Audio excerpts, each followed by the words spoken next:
Dear students, this is Praveen Kumar Agrawal from Management Department. Welcomes you in my today's lecture of Principles of Economics.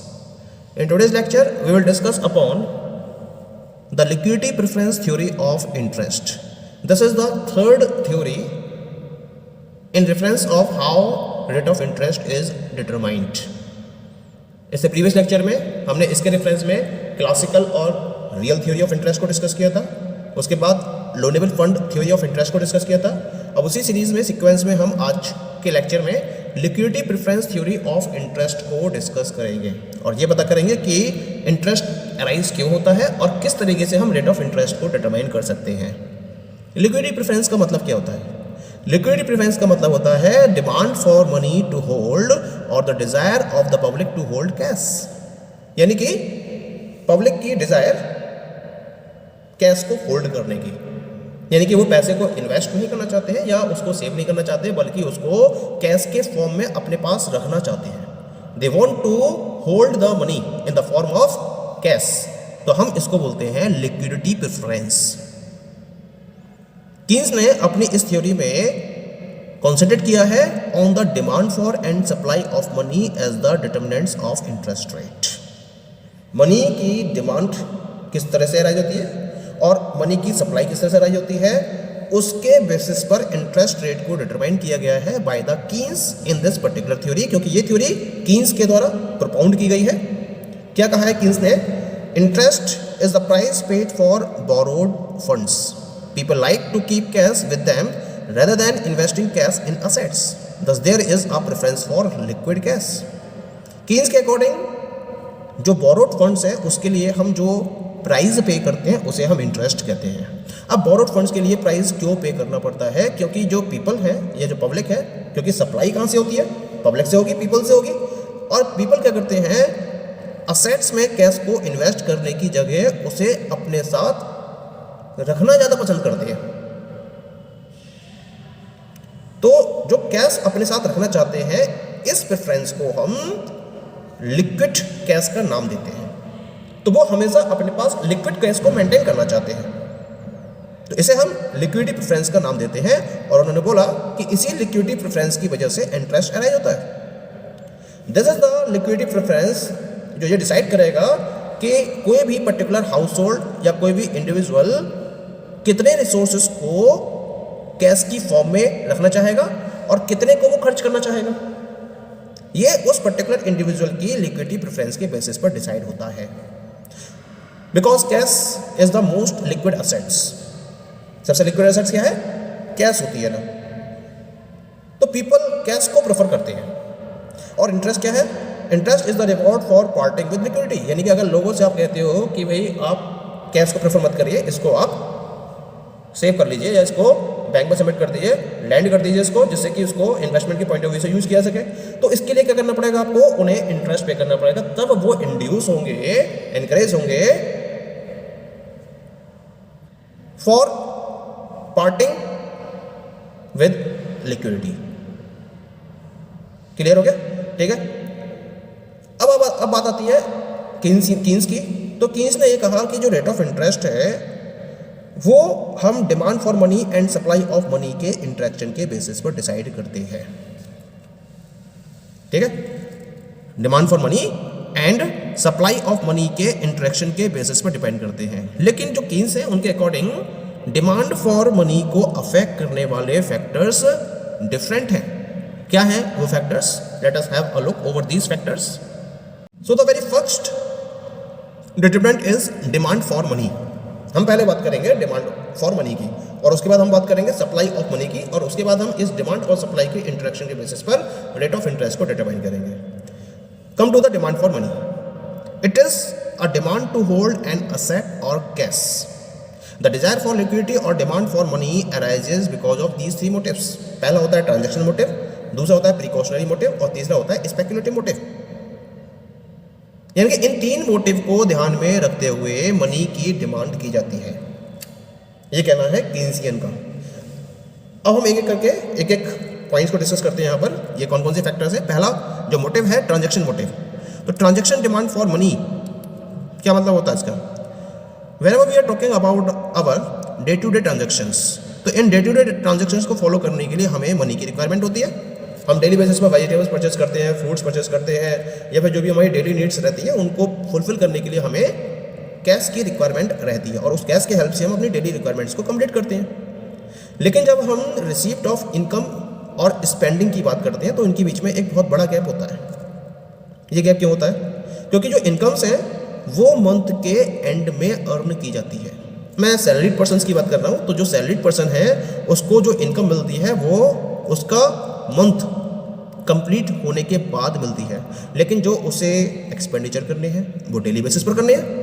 तो उसके लिए क्या करना पड़ेगा? उसे कैश के फॉर्म में मनी को रखना ही होगा। अगर वो मनी को कैश की फॉर्म में नहीं रखेगा तो वो अपने डेली ट्रांजैक्शंस को कंप्लीट नहीं कर सकता। अब क्योंकि पेमेंट्स हैं या स्पेंडिंग्स हैं, उन्हें तो आपको कंप्लीट पीरियड के लिए फॉलो करना है। यानी कि अगर इनकम आपकी 1 महीने के बाद आ रही है तो इस 1 महीने के अंदर अंदर आपको डिफरेंट टाइप के पेमेंट्स को फॉलो करना होता है, और जो इनकम है वो आपकी एक पर्टिकुलर पीरियड के बाद रिसीव होती है। तो इसके लिए क्या होता है कि हर इंडिविजुअल को कैश की रिक्वायरमेंट होती है, और इसको हम बोलते हैं एक्टिव बैलेंस।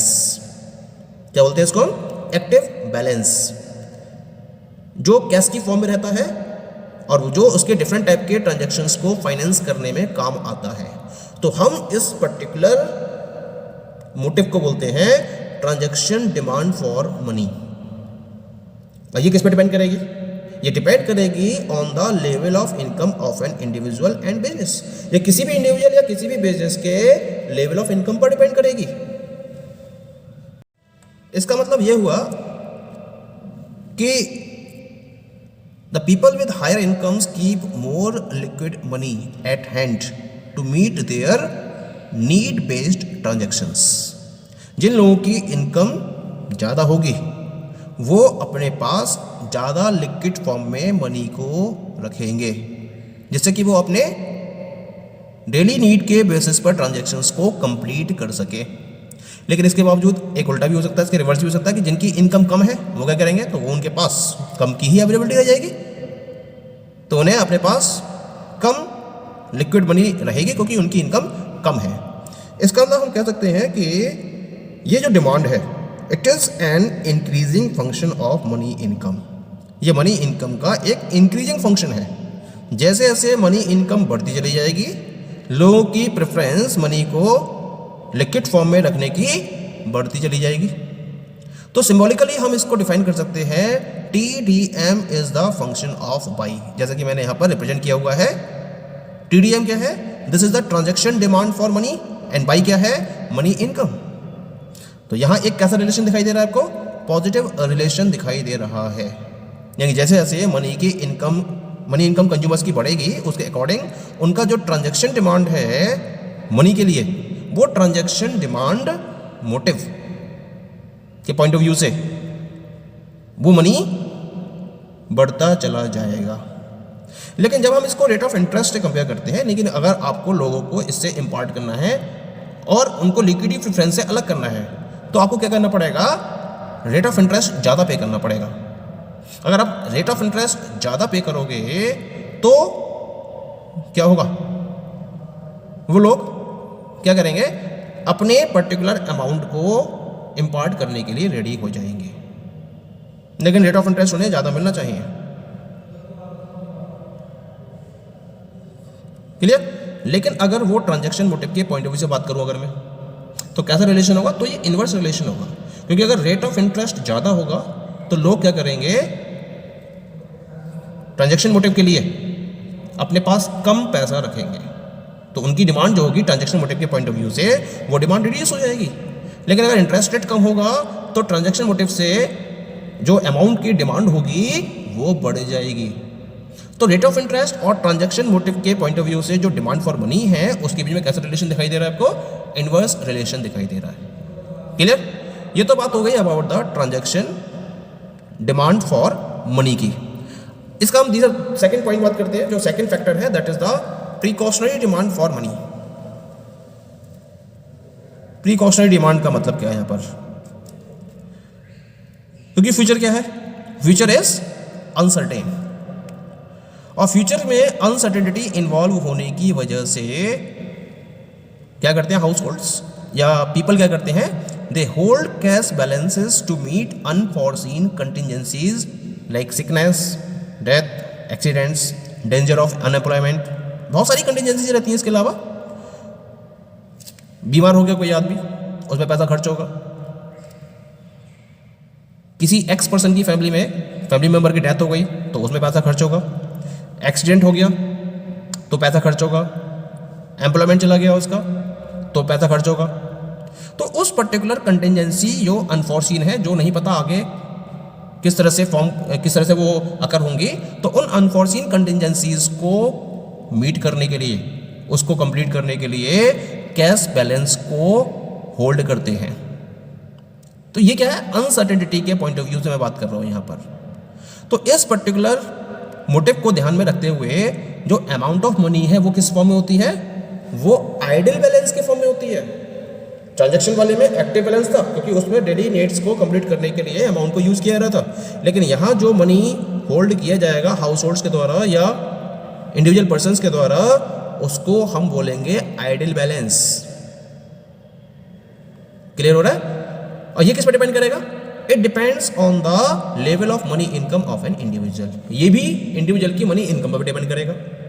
यानी कि जिनकी इनकम ज़्यादा होगी वो इन इमरजेंसीज को मीट करने के लिए मनी को ज़्यादा लिक्विड फॉर्म में अपने पास होल्ड कर लेंगे, और जिनकी इनकम कम होगी वो कम होल्ड करेंगे।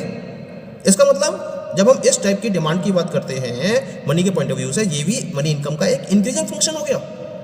तो यहाँ मैंने रिप्रेजेंट किया है PDM is equal to F of by, जहाँ PDM क्या शो कर रहा है, प्रीकॉशनरी डिमांड फॉर मनी को, और बाई क्या शो कर रहा है, मनी इनकम को। यानी कि मनी इनकम अगर ज़्यादा होगी तो प्रीकॉशनरी डिमांड फॉर मनी, यानी जो मनी है वो ज़्यादा सेव किया जाएगा, और अगर मनी इनकम कम होगी किसी बंदे की तो वो क्या करेगा, कम सेव करेगा, कम ही सेव कर पाएगा प्रीकॉशनरी डिमांड के पॉइंट ऑफ व्यू से। अब बात करते हैं रेट ऑफ इंटरेस्ट के पॉइंट ऑफ व्यू से। अगर मार्केट में रेट ऑफ इंटरेस्ट कम है तो प्रीकॉशनरी डिमांड फॉर मनी ज़्यादा होगी, लोग ज़्यादा डिमांड करेंगे प्रीकॉशनरी मोटिव को कंप्लीट करने के लिए। और अगर रेट ऑफ इंटरेस्ट ज़्यादा होगा तो लोगों की डिमांड कम हो जाएगी प्रीकॉशनरी पर्पज को या मोटिव को कंप्लीट करने के लिए। तो इनके बीच में भी कैसे इनवर्स रिलेशन हो गया, इनवर्स रिलेशन। जब मैं मनी इनकम की बात कर रहा हूँ तो डायरेक्ट रिलेशन है, लेकिन जब मैं रेट ऑफ इंटरेस्ट की बात कर रहा हूँ तो इसके बीच में इनवर्स रिलेशन दिखाई दे रहा है मुझे। ओके, तो ये तो बात होगी प्रीकॉशनरी मोटिव की। अब जो इसका रेस्ट ऑफ द पार्ट है थ्योरी का, लिक्विडिटी प्रेफरेंस थ्योरी का, इसे हम नेक्स्ट लेक्चर में डिस्कस करेंगे। Okay, thank you.